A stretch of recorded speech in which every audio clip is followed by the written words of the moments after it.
Hello बच्चों, आज हम लोग पढ़ने वाले हैं प्रश्नावली 1.1। तो देखिए प्रश्न क्या है। पहला प्रश्न है, क्या शून्य एक परिमेय संख्या है? इसे आप p बटा q के रूप में लिख सकते हैं, जहां p और q पूर्णांक है और q equal to not zero है। ठीक है, देखिए हम लोग परिमेय संख्या पढ़ चुके हैं। इंट्रोडक्शन वीडियो आप ना देखे होंगे तब देख लीजिएगा। ठीक है, उसमें पूरा डिटेल में समझा दिए हैं। क्या बोलता है? परिमेय संख्या। ठीक है, क्या शून्य एक परिमेय संख्या? देखिए शून्य क्या है, ऐसे है शून्य। अब बताना है ये परिमेय संख्या है या नहीं। ठीक है, परिमेय संख्या किसको बोलते थे? जिसे p बटा q के रूप में लिख सकते हैं। इसको आप एक लगा सकते हैं, इसके नीचे आप 2 भी लगा सकते हैं, इसके नीचे आप 10 भी लगा सकते हैं। तब लगा सकते हैं ना। देखिए अभी इससे भाग दीजिएगा इसमें तो क्या होगा? 10 से भाग देना है आपको 0 में। अगर तो बताइए कितना लिखेंगे यहाँ? जब तक 0 नहीं लिखेंगे 0 नहीं आएगा। कहाँ है? 10 है, कट गया। यानी किसी के नीचे अगर 0 के नीचे कोई भी संख्या आप लगा दीजिए, उससे भाग दीजिए तो क्या आएगा? 0 ही।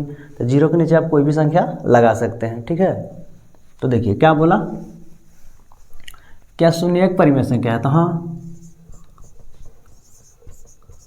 शून्य एक परिमेय संख्या है।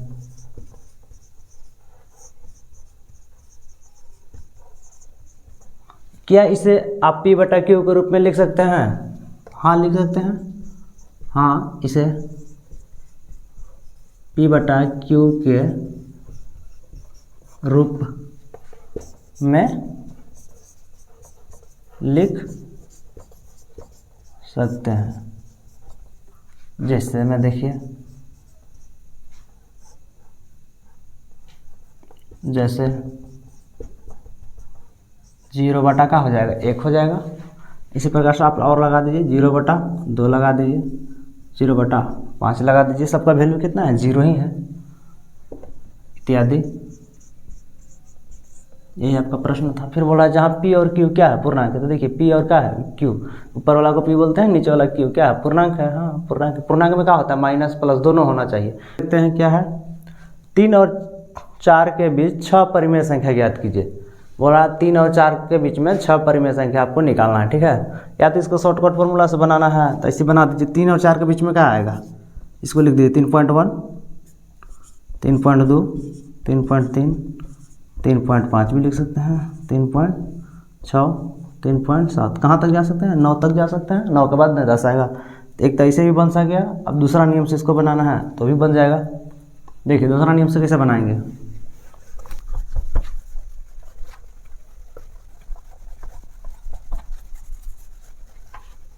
देखिए 3 और 4 के बीच में 6 परिमेय संख्या बोला ना।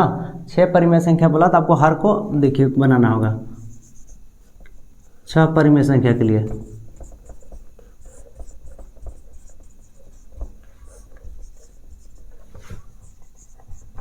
छह परिमेय संख्या के लिए हर चाहिए आपको। ठीक है, तो हर क्या होगा? जैसे 6 है, 6 परिमेय संख्या बोला, आप एक एक्स्ट्रा ऐड कर दीजिए इसमें तो कितना हो जाएगा? 7। यानी जो हर होगा उसको 7 लाना है आपको। ठीक है, फर्स्ट में क्या है? 3। 3 को आप नीचे 7 लाना है। क्या लाना है आपको? कितना से गुना कीजिएगा कि आपको नीचे 7 आ जाए। तो कितना से गुना कीजिए? 7 से। ऊपर भी और नीचे भी 7 से गुना कर देंगे। तो 7 से गुना कीजिए, नीचे कुछ नहीं तो इसको 1 आप मान सकते हैं। ठीक है, तो 7 से गुना कीजिए 1 में तो क्या है? 7 आ गया। और 3 से गुना कीजिए 7 में तो कितना हो गया? 21। अब मान लीजिए उसको 4 का भी करना है तथा क्या है? 4। दूसरी संख्या क्या है? 4। अब इसको भी क्या करना है? नीचे आपको 7 लाना है। ठीक है, तो 7 बटा 7 से गुना कर देंगे। नीचे कुछ नहीं तो 1 है, 1 से 7 को गुना कीजिए, क्या होगा? 7 हो जाएगा। और ऊपर गुना कर दीजिए, 7 चौका 28। अब देखिए यहाँ भी 7 है, नीचे यहाँ भी 7 है, हर दोनों का बराबर हो गया। अब क्या बोला? 3 और 4 का ना, तो लिखिए 3 और 4 के बीच 6 परिमेय संख्या। कौन कौन लिख सकते हैं? 21 और 28 के बीच में जो जो आ रहा है लिख दीजिए। क्या हो जाएगा? 22 बटा 7 हो जाएगा, 23 बटा 7 हो जाएगा, 24 बटा 7 हो जाएगा, 25 बटा 7 हो जाएगा, 26 बटा 7 हो जाएगा, 27 बटा 7 हो जाएगा। ये हो गया आपका 7 परिमेय संख्या। ऐसे भी निकालना है तो ऐसे भी निकालिए नियम से, ऐसे निकालना है। ये सब में काम नहीं करेगा। जब आप बटा में दे देगा तो आप नहीं निकाल सकते हैं। ये तो नॉर्मल था इसलिए आप निकाल लिए। ठीक है, तो ज़्यादा कोशिश कीजिएगा कि इस नियम से बनाए, इस नियम से सब बन जाएगा। और मैं हूँ ना आगे बताने के लिए, टेंशन नहीं लेना है। देखिए अब हम लोग तीसरा सवाल को बनाने जा रहे हैं, ठीक है। क्या लिखा गया है, अब हम लोग तीसरा प्रश्न को देखते हैं, ठीक है। 3/5 और 4/5 के बीच 5 परिमेय संख्या ज्ञात कीजिए। पिछला वाला में क्या था, 3 और 4 के बीच में परिमेय संख्या निकालना था 6। अब बट्टा में दे दिया है। देखिए बट्टा में दे देगा तो आपको पहले देखना है हर बराबर है कि नहीं। हर अगर बराबर नहीं रहता है तो हर को पहले बराबर करेंगे। यहाँ हर बराबर दिया है, इसके लिए आपको बराबर करने की कोई आवश्यकता नहीं है, ठीक है। अब देखिए क्या बोला है कि 5 परिमेय संख्या ज्ञात करना है। 5 परिमेय संख्या ज्ञात करना है तो इसमें क्या करेंगे, फिर एक बढ़ा देंगे, कितना हो जाएगा 6, यानी 6 से ऊपर भी गुना कर देंगे और नीचे भी गुना कर देंगे। तो लिखिए 5 परिमेय संख्या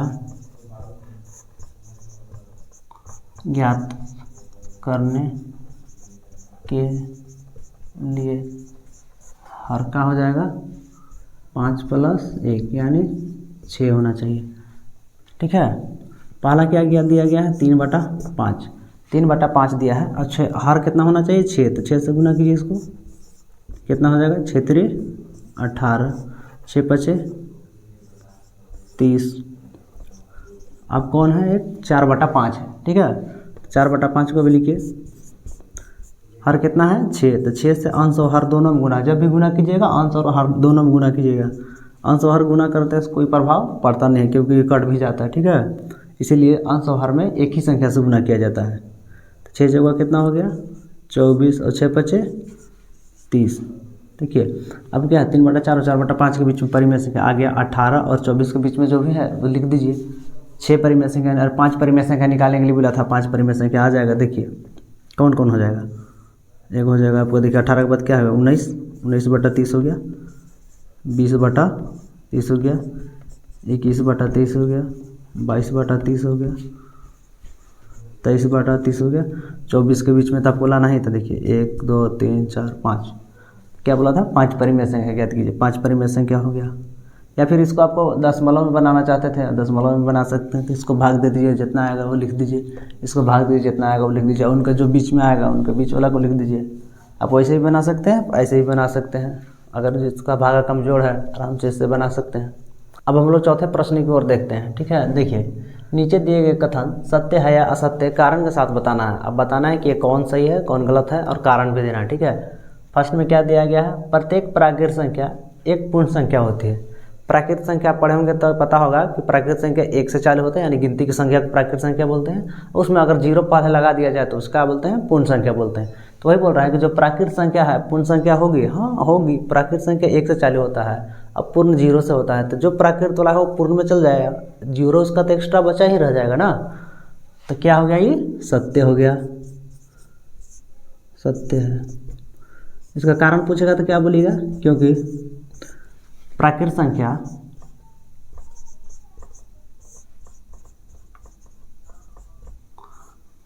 कहाँ चालू होता था 1 से, ऐसे नहीं होता था।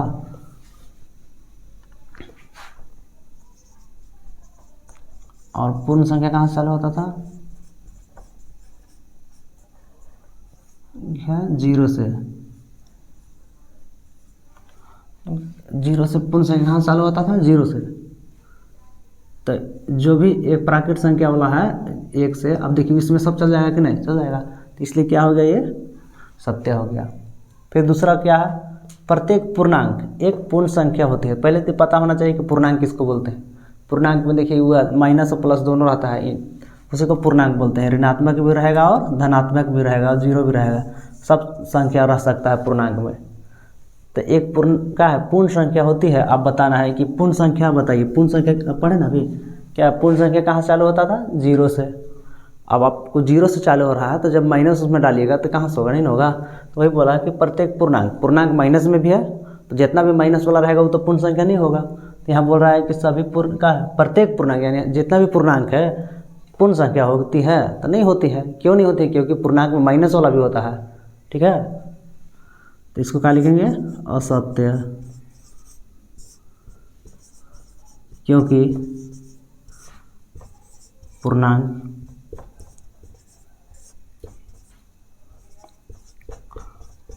ऋणात्मक भी होता है जो पूर्ण संख्या नहीं होती है। देखिए क्या है, असत्य है, क्योंकि पूर्णांक जो होता है ऋणात्मक भी होती है, लेकिन जो पूर्ण संख्या होती है वो ऋणात्मक नहीं होती है। जो पूर्ण संख्या नहीं होती, ऋणात्मक नहीं होती है, इसलिए क्या हो जाएगा, असत्य हो जाएगा। अब क्या है, प्रत्येक परिमेय संख्या पूर्ण संख्या होती है। अब देखिए प्रत्येक परिमेय संख्या किसे बोलते हैं, जिसे p बटा क्यू के रूप में लिख सकते हैं। अब क्या बोल रहा है, पूर्ण संख्या p बटा क्यू के रूप में नहीं लिख सकते। आप 0 लिखना है, 1 लिखना है, 2 लिखना है, इस नंबर सीरीज में रहना चाहिए इस संख्या गिनती में। यहाँ भी क्या हो जाएगा, असत्य हो जाएगा।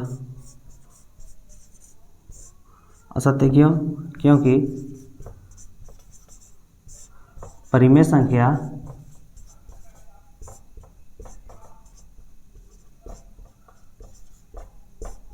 p बटा क्यू के रूप का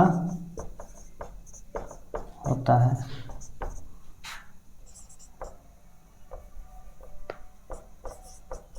जो पूर्ण संख्या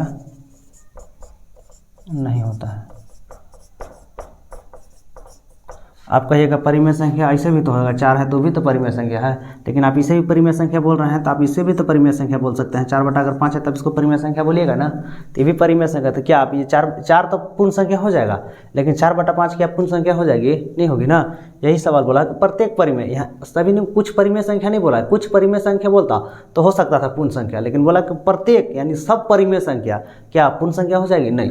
कुछ बोलता है कुछ परिमेय संख्या पूर्ण संख्या होगी, हाँ हो जाएगी। देखिए कुछ में भी तो ये आ सकता है ना, लेकिन प्रत्येक बोल दिया, यानी प्रत्येक मतलब सब आना चाहिए। तो जितना सब परिमेय संख्या है वो कभी भी पूर्ण संख्या नहीं होगी। कुछ बोलता तो हो सकता है, लेकिन कुछ नहीं बोला है, प्रत्येक बोला यानी सब परिमेय संख्या पूर्ण संख्या नहीं होगी, क्योंकि परिमेय संख्या बट्टा में भी रहता है और पूर्ण संख्या बट्टा में नहीं रहता है। तो ये आपका 1.1 खत्म हो गया। अब नेक्स्ट वीडियो में हम लोग पढ़ेंगे 1.2 के बारे में। तब तक के लिए जय हिंद।